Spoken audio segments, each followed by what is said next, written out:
Bom dia a todos vocês, começando mais um OZE News ao vivo aqui pela TVT de São Paulo, sejam todos muito bem-vindos. Já estou aqui com o meu querido Fernando Brito, primeiro convidado de hoje. Estamos ao vivo também pelo canal do Conde no YouTube, Prerrogativas, e o canal da TVT pela Rádio Brasil Atual, FM 98,9 na Grande São Paulo, TV Quirimurê na Grande Salvador, Bahia, a quem saúdo.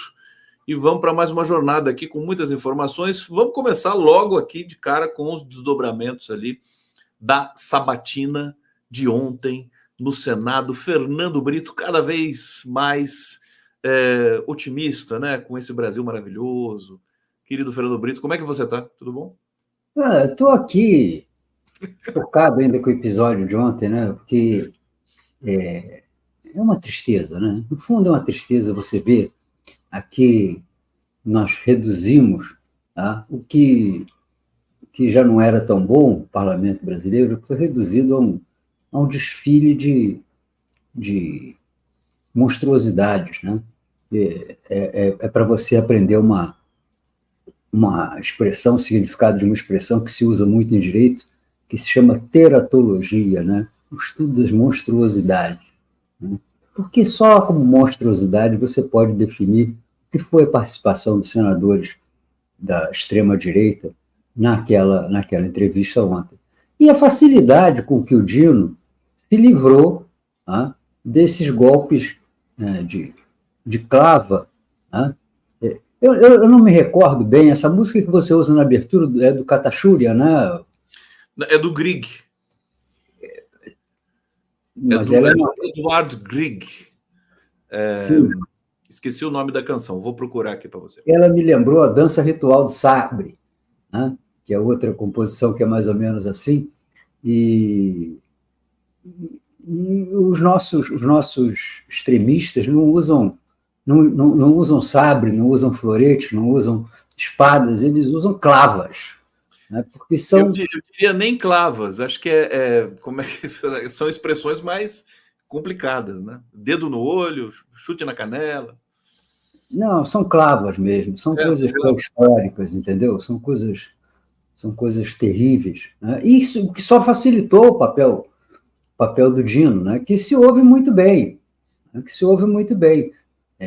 mostrou que tem conhecimento jurídico, mostrou que tem bom humor, inteligência, capacidade de improvisar, recursos intelectuais para fazer frente a essa gente, e deu pelo menos a esperança de que no longo mandato que ele terá à frente do Supremo, né, nós podemos pelo menos contar com que a inteligência tenha mais algum refúgio na institucionalidade brasileira, pelo menos mais algum lugar de inteligência, de humanidade vai estar reservado dentro do Supremo Tribunal Federal, depois que nós tivemos que assistir às indicações de André Mendonça e Cássio Nunes Marques, que são pessoas que, embora oriundas de carreira jurídica, né, mostram que não têm apego, né, à construção de raciocínios minimamente lógicos, né, em nome de defender o indefensável, né, que é o nome que mereceria, de fato, o nosso imbrochável ex-presidente. Mas eu queria chamar a atenção sobre um episódio que está atraindo, né, as redes sociais, que é o cumprimento, quase abraço, do Moro ao Dino na sessão de ontem. Né? Em primeiro lugar, veja a ordem que as coisas se sucederam. O Moro levantou-se da sua cadeira e foi procurar o gesto, eu diria melhor, foi procurar a foto da aproximação com o Dino. Ele tomou a iniciativa. E não cabia ao Flávio Dino nenhuma outra atitude de não ser simpático, cumprimentar e corresponder ao gesto de aproximação. Os gaúchos têm um ditado muito bom para essas situações que diz que a luta não quita a fidalguia. Quer dizer, a luta não deve deixar que a gente afaste, né, a civilidade, urbanidade e até mesmo uma certa correspondência nos gestos que se dirigem a nós. Mas eu acho que o Moro foi abraçar outros personagens ali. Para mim, quem o Moro foi abraçar e afagar e fazer um gesto de carinho foi o senhor Alexandre de Moraes e o senhor Gilmar Mendes, como se sabe, né, os principais algozes de Moro no Supremo Tribunal Federal. Foi um gesto inequívoco da parte de Moro de procurar um deixa disso. E talvez agora seja tarde demais para adotar. Né? Mas, né, antes tarde do que nunca. Moro sendo civilizado, humilde, gentil, né, mesmo com vários anos de atraso e por interesses escusos, né, sempre vale a pena. Olha, e depois de ver essa cena ontem, eu fiquei imaginando, porque o Lula também é daqueles que não guardam mágoa, claro que guarda lá no fundinho. Claro que guarda, claro que guarda. Mas se não guardar, será fácil. O problema é que guarda, né, mas guarda bem guardado e passa a chave no armário. Entendeu? Mas você não vê a cena de um dia o Moro dando um abraço no Lula? Não, aí também Não? é demais. Não. Olha, você é novo, antigamente tinha uma brincadeira, eu acho que era um bordão de programa humorístico, que era assim sim, mas assim também não. Assim sim, muito bom. Muito bom. Ô, Brito, até por esses bordões e tudo mais... Veja bem como é que isso acontece. Veja bem como isso acontece. Veja o caso do Milei. Claro que foi conveniente o Lula restringir o grau de amabilidade. Claro que foi interessante o Lula deixar de comparecer pessoalmente, ainda mais porque se planejava uma armadilha lá para humilhá-lo na frente do Bolsonaro. Né? Claro que foi inteligente o que o Lula fez, mas não seria inteligente se ele deixasse isso transbordar para as relações Brasil-Argentina e para fazer um tratamento, também ele, hostil ao presidente argentino. Né? Mas ele vai ter que se encontrar com o Milei em algum momento? Mas vai ter que se encontrar, mas Pinheiro Machado, né, Conde? Nem tão depressa que pareça fuga, nem tão devagar que pareça afronta. As coisas têm um tempo. Vocês estão vendo, né? Ele voltou, né, gente? Fernando Brito voltou. Olha só, Brito, em homenagem a você, eu vou até brincar aqui que eu fiz uma vinheta em sua homenagem aqui. Vamos ver juntos aqui, ó. Olha só.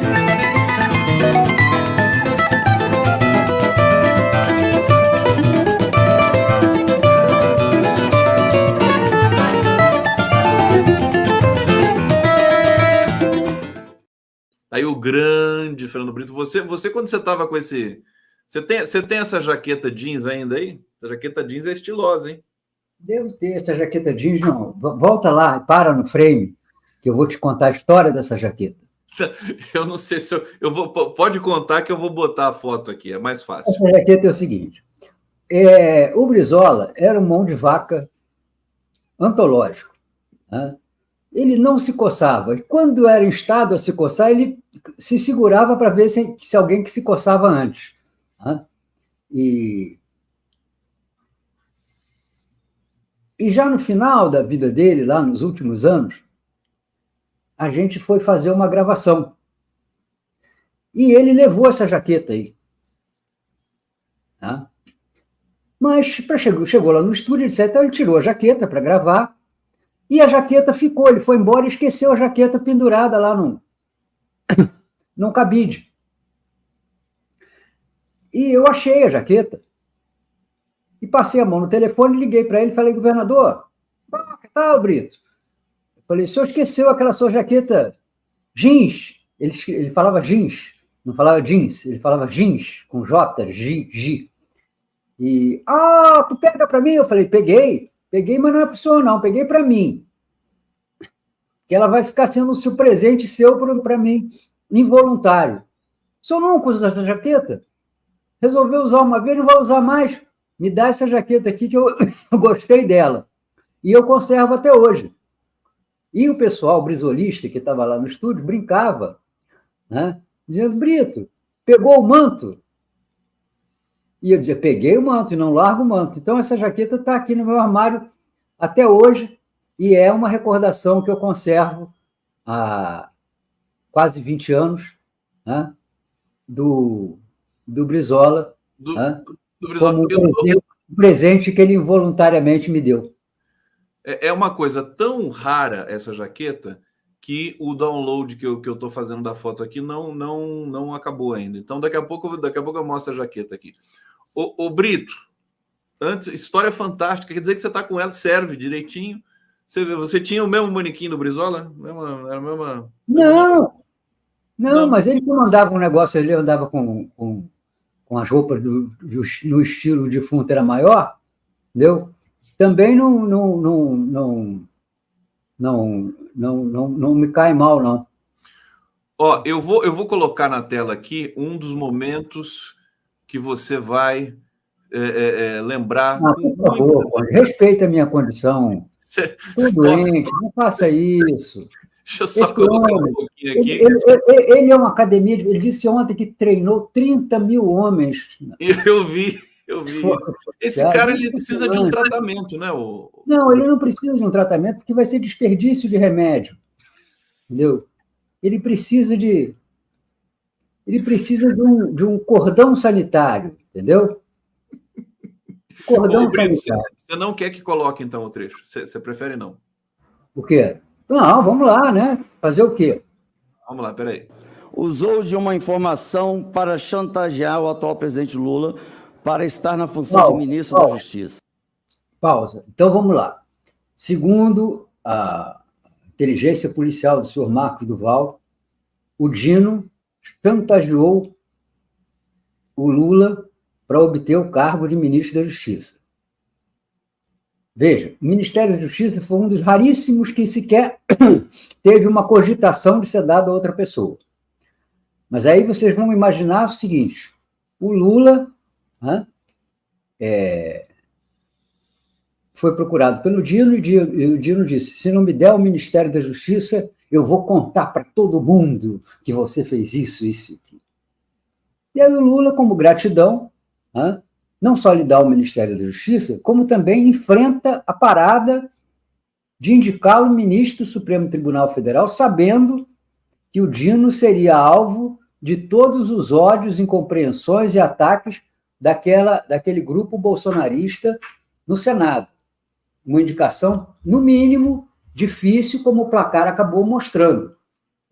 Porque se você considerar o desempenho do Dino e a votação do Dino, a gente vai ver que o primeiro foi muito superior ao segundo. Então, além de estar viajando na maionese, ele continua dizendo, vamos ver. Espera aí, deixa eu colocar aqui mais uma vez. Na verdade, eu tirei aqui da tela já. Vamos ver. Está aqui. Vamos lá. Usou de uma informação para chantagear o atual presidente Lula para estar na função de ministro da Justiça. Tudo isso eu tenho documento. Quem quiser, eu entrego. Jamais chantageei o presidente Lula, até por um motivo óbvio, senão ele não teria me indicado para aqui estar. É curioso, né, o Brito? E assim, o Dino, diante desse contraste todo ali, ele deu uma aula importante para o país, né? Não foi? Várias aulas, né? Várias aulas. Ele é um cara... Inclusive, mas ele perdeu algumas bolas quicando. Teve uma que eu estava aqui ansioso, querendo, tá soprando no ouvido dele, foi quando o Marcos Rogério, vai vendo o Brasil, perguntou a ele se ele estava disposto, em consonância com o que prevê a Constituição, segundo Marcos Rogério, a abolir todo tipo de votação secreta no Supremo ou em qualquer outra instância do Poder Federal. E o Dino perdeu a chance de dizer, olha, senador, a votação secreta não só não é um absurdo, como o senhor daqui a pouquinho, daqui a alguns minutos, vai participar de uma delas. Porque a própria votação de aprovação ou rejeição do nome indicado pelo presidente para o Supremo é secreta. E tem toda a razão de ser para evitar que a pérfida natureza humana acabe levando, por uma razão dessa, alguém que eventualmente vá parar no Supremo Tribunal Federal, acumule razões pessoais de rejeição a tal ou qual senador ou a tal ou qual autoridade que não lhe tenha dado voto. Muitas vezes o voto secreto, aliás, é assim, nas próprias eleições, o voto secreto é a garantia da liberdade de consciência daquele que avalia pelo voto se aprova ou desaprova determinado nome ou conduta. Então, é esse o nível intelectual dos nossos senadores. Né? E é impressionante, porque parece uma coisa que se espalhou ali dentro de tal maneira, né, que você assiste manifestações irracionais, né, como a do próprio senador Rogério Marinho, do Rio Grande do Norte, né, reclamando de que tinha sido ofendido, achincalhado, sofrido deboche, pelo fato que o Dino disse que ele pertenceu ao PSB na mesma época que o Dino pertencia a esse partido. Então, eu nunca vi isso. Entendeu? Se o Dino não precisasse dos votos, se o Dino não precisasse carregar, né, naquele show de hipocrisia, né, porque é uma sabatina que você pode ser ofendido, mas não pode ofender ou responder no mesmo calibre, né, o Dino deveria ter dito a ele, né, que se ele considera o seu currículo um deboche, ele deveria abrir mão de ser senador da República. Fernando Brito aqui, olha, finalmente consegui fazer o download aqui da foto do Brito com a jaqueta jeans. Jeans. Que ele roubou do Brizola, tá aqui. Não, eu não roubei. Hã?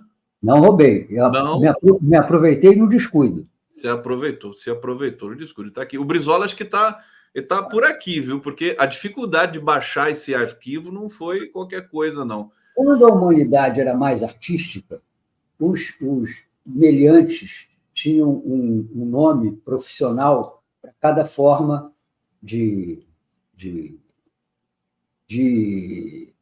atividade, digamos assim, heterodoxa que eles realizavam. Então, os que se aproveitavam de portas e janelas esquecidas, abertas, para entrar numa casa, pegar, furtar determinada coisa, eles eram os descuidistas. Os que batiam carteira eram os punguistas.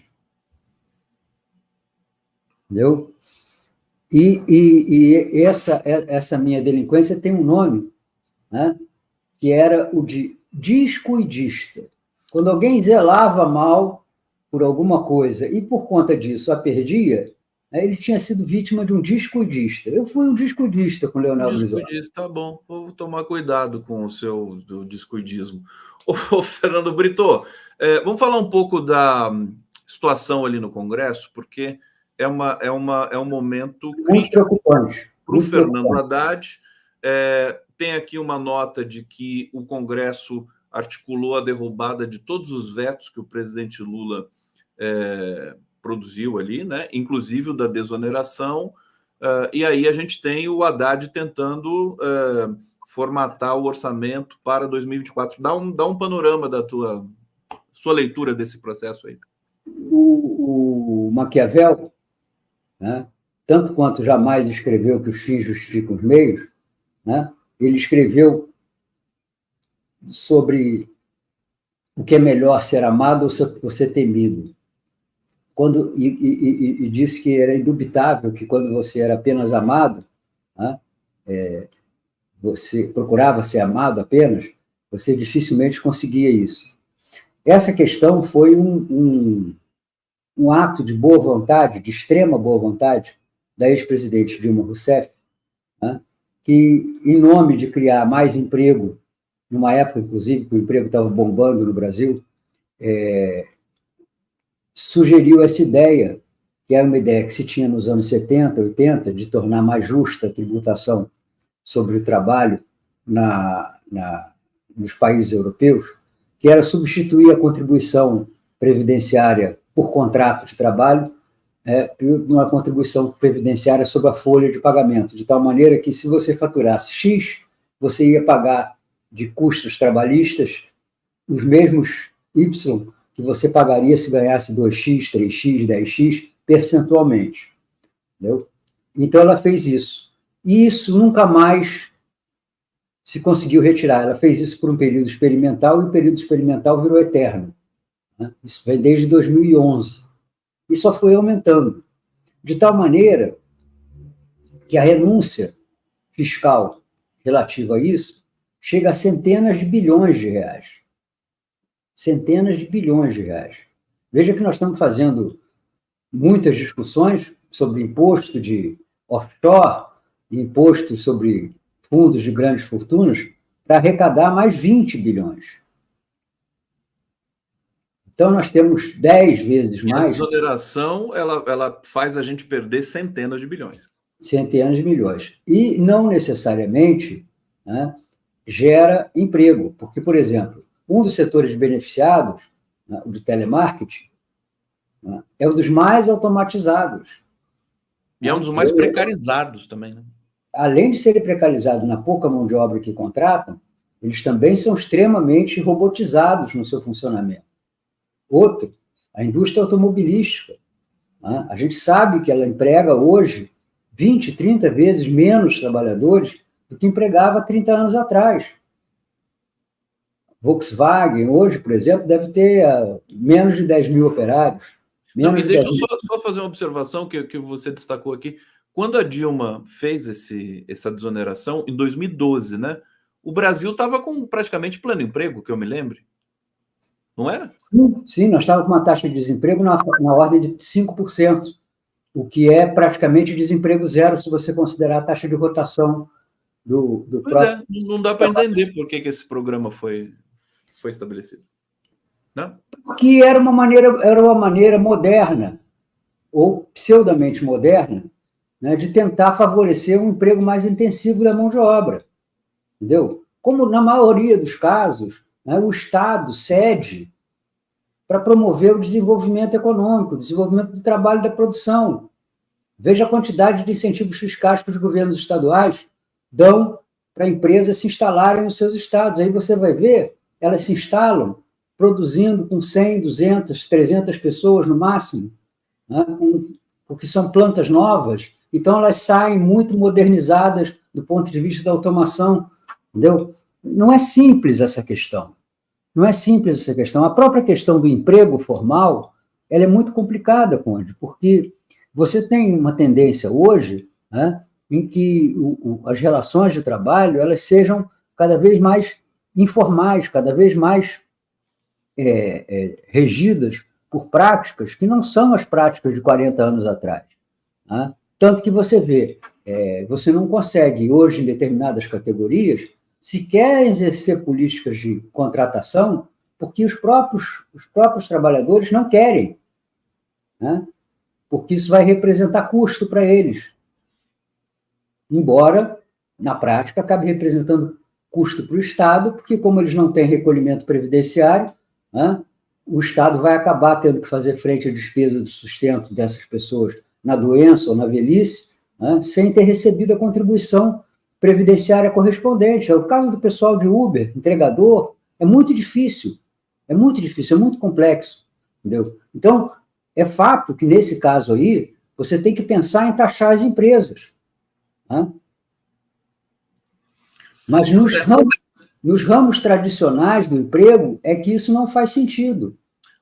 O Lula deu uma entrevista lá da COP28 dizendo assim para o jornalista, falou, olha, falando sobre o veto dele, né, ao prosseguimento da desoneração, tem que ter algum benefício para o trabalhador, não tem nenhum benefício para o trabalhador, só que aí os lobbies, né, se juntaram, a própria mídia convencional também é beneficiada por essa desoneração, e agora eles vão derrubar o veto. Quer dizer, o Brasil vai continuar perdendo bilhões e bilhões e bilhões por ano. Aliás, eu acho que é renovado só por um ano, né? O quê?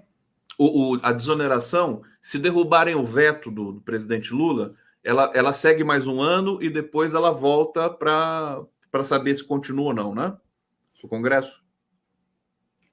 Mas se derrubar o veto, ela vai continuar, e a previsão era que continuasse até 2027. Né? Continuasse até 2027. Isto é, só depois do governo Lula é que ela passa a produzir efeitos fiscais O Brasil perde muito dinheiro. Esse é que é o drama do Haddad, ele sempre fala isso. Como é que você... Antes de te perguntar sobre o Haddad, a gente inclusive... Você dá essas coisas e depois você não tira mais, entendeu? Você vê só, por exemplo, o abatimento no imposto de renda, o gasto tributário que você tem, com pagamento, com desconto de atendimento médico feito de maneira particular. É claro que você não vai fazer dinheiro em cima de R$1.000, R$2.000, R$3.000, que a pessoa tenha gasto em tratamento médico, em consultas, etc. e tal. Mas você acabou viabilizando, né, uma espécie de SUS do B, que são os planos de saúde, sustentado com dinheiro público. Porque tanto empresas quanto pessoas, sobretudo empresas, abatem do que devem ao fisco, do que devem ao poder público, o valor que investem nos seus planos de saúde, reservam para os funcionários deles, né, isto é, as pessoas que são contratadas do seu plano, o atendimento de qualidade que é negado à população no serviço público. Então, isso você não tira mais. Você não tira mais. Depois que você deu, você não tira mais. Porque a grita vai ser imensa. A grita vai ser impossível de controlar politicamente. Mas fala. Tem que inventar uma coisa nova, né? Estou colocando o Pix aqui o Pix do Fernando Brito, pix@tijolaco, sem cedilha.net, para quem quiser colaborar com o Fernando Brito, e eu recomendo, porque ele ainda está afastado do tijolaço, mas daqui a pouco vai voltar, né, Brito? Aqui, a Tera está dizendo bom descanso, mas já aguardando seu retorno. Está falando para mim que eu vou tirar um pequeno recesso aqui para poder descansar, senão minha cabeça vai explodir, viu, Fernando Brito? Não sei se você percebe, mas eu estou trabalhando muito e já estou falando bobagem aqui. Aliás, não é novidade para vocês que eu fale bobagem, né? Eu sou humano, né? Maria Noemi, queridíssimo Fernando Brito, é uma alegria sempre vê-lo por aqui nas férias do Condão. Onde poderemos vê-lo aqui no YouTube? Em todos os lugares, né? O Brito está em todos os lugares. Você vai no DCM, você vai na Fórum. Onde mais, Brito, que a gente pode te ver? Na TVT. Na TVT. Um programa bom para todos. Um programa bom para todos da Thalita Malho. A Thalita também vai tirar um descanso. Então... Mas ela vai ter substituto no programa e eu vou continuar por lá. Ah, vai? Eu não estava sabendo. Expulso. Maravilha. Sim. Então, Sérgio Capilé, doidinho de bairro do Senado, está falando daquele senador ali. Brito, para terminar, que você fala do Haddad para a gente? Quer dizer, o caminho que ele está seguindo, essa crise dentro do PT, teve a Conferência Nacional do PT lá em Brasília, a Gleisi soltou uma nota um pouquinho assim, né, agressiva com o Fernando Haddad. Um minuto. O Conde, os franceses têm uma expressão que se usava aqui no Brasil, chamada ça va sans dire. O que a Gleisi disse, que se o Lula perder a popularidade, o Congresso vem e o engole, já tenta com a popularidade que tem, é a mais pura, basilar e cristalina verdade. Mas não depende de ser dita. Ela é compreendida. O ça va sans dire se aplica a isso aí.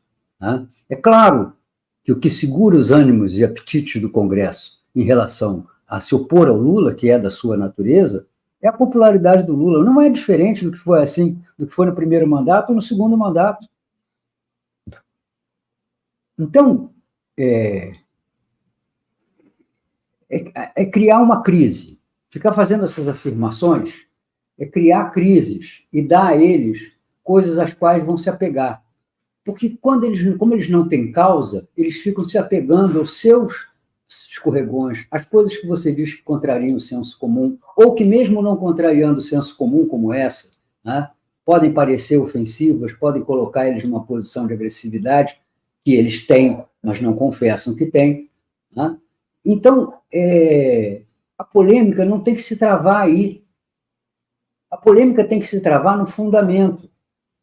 Qual é o fundamento?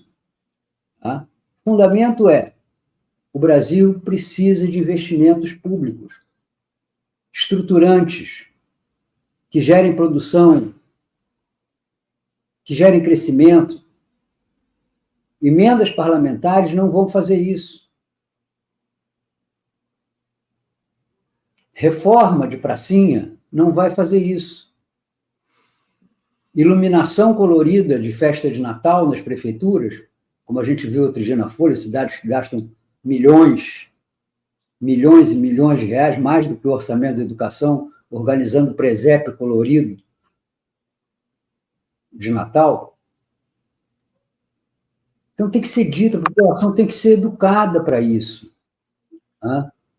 Por isso que quando começamos o programa, eu saudei o comportamento do Dino, tá? Porque ele, com todas as razões que teria, né, para ter tido uma atitude hostil, fria, distante, até repelindo a presença do Moro ali, ele teve a maturidade de deixar aquela cena acontecer, ele agir com simpatia, agir com urbanidade, com lhaneza, e deixar a encrenca para o próprio Moro. Se você reparar bem, quem está pagando o preço dessa controvérsia é o Moro. É o Moro. Em outros tempos seria o Dino, né? Mas agora é o Moro. Fernando Brito... Mas a gente, Conde, eu vou puxar mais uma do baú aqui, né? A gente não consegue se lembrar de uma expressão que havia quando eu era bem jovem, 20 anos, que era o negócio da patrulha ideológica, entendeu? A gente não tem que ficar com patrulha ideológica.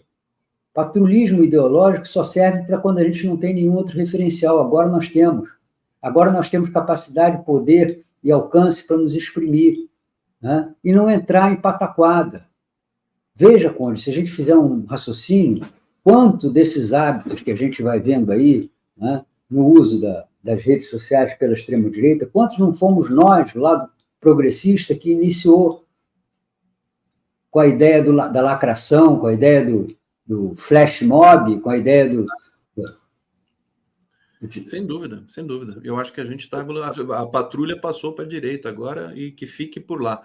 Meu querido Fernando Brito, muito obrigado.